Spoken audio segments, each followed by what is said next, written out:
Ahoj Zmixit! Letos naší jarní tubusy obsadilo hejno krásných ptáčků a ptáci jsou Zmixit odjakživa, proto jsme se rozhodli letos tomuto tématu věnovat více. Dnes tady máme doktorku Marianu, která je z kliniky Medic Anima a ta se zaměřuje na malá zvířata. Děkujeme moc, Mariano, že jsi přišla. Ďakujem, Kristi, za pozvání. A my jsme si pro tebe připravili pár otázek. První otázka. Jaké jsou nejčastější chyby, které lidi dělají při krmení ptáků? Tak určite si treba uvedomiť, že gastrointestinálny trakt vtáka je úplne iný ako u človeka. Tým pádom nedokážu stráviť to, čo dokážeme stráviť my. Teda určite najčastejšie chyby, čo sa týka krmenia, je napríklad podávanie kuchynských zbytkov. Určite častokrát vidíme v parkoch, keď podávajú ľudia nejaké pečivo, nedaj Bože ešte nejaké pečivo, ktoré je plesnivé. Určite sa treba vyhnúť sladkým, slaným veciam.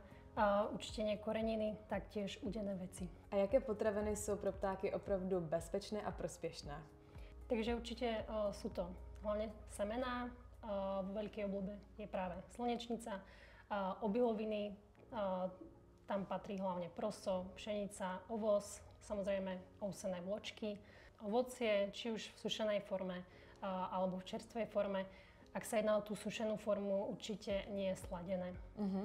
Pre síkorky, ďatle, tie zase veľmi obľúbujú práve tie olejové koule.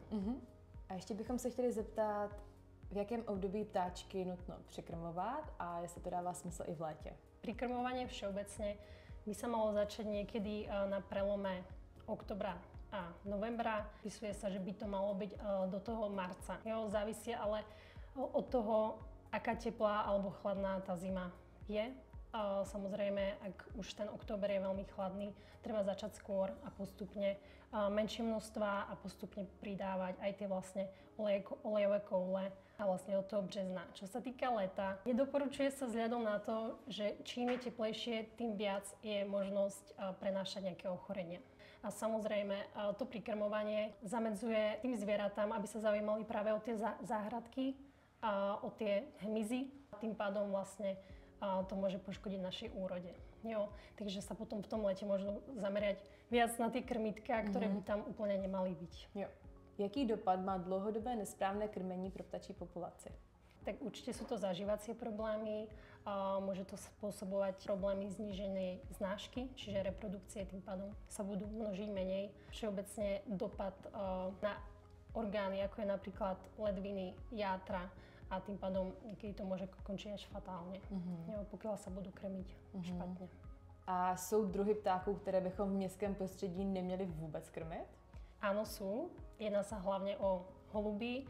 Dá sa povedať napríklad taká Praha alebo Karlové Vary. Už podľa vyhlášky majú zakázané krmenie holubov. Je to hlavne z toho dôvodu, že prenášajú mnoho ochorení a samozrejme, ak sa združujú v nejakých miestach, kde sa zdržuje veľa ľudí, tak je vysoké riziko, že sa tí ľudia nakaziť môžu. A samozrejme z tej ekonomickej stránky, pretože holubý trus je veľmi agresívny a pokiaľ je všade na budovách, na sochách a tak ďalej, tak vlastne to poškodzuje tie budovy.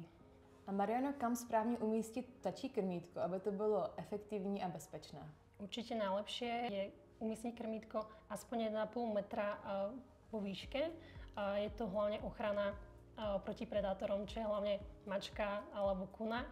Môže byť povesené na strome, ale taktiež sa doporučuje aspoň 2 metre od kmeňa, aby sa práve tie predátory k tomu krmítku nedostali. Samozrejme malo by byť kryté kvôli dažďom, určite do nejakého závetria, čiže ochrana pred tým vetrom a do nejakého tieňa. Ďalej určite neumiestniť krmítko do miesta, kde by mohlo byť sklo, nejaké preslané veci, aby sa predišlo nejakým zrážkam. A jak poznáme, že je pták nemocný nebo oslabený a co v takovém případě dělat? Takže medzi hlavné znaky patrí napríklad našochorené perie, neochota vzletu, lepené oči alebo nejaké výtoky, či už z nozdier alebo z očí, dýchavičnosť s otvoreným zobákom. V prípade, ak vlastne nájdete takého vtáka, určite treba kontaktovať buď záchranné stanice, na internete ich je niekoľko, alebo dokonca aj mestskú políciu. Pokud vás toto téma zaujalo a chcete vidět, jaké ptáčky najdete na našem tubuse, tak navštivte náš blog. A Mariano, my ještě jednou moc děkujeme, že jsi přišla. Ja ďakujem za pozvanie.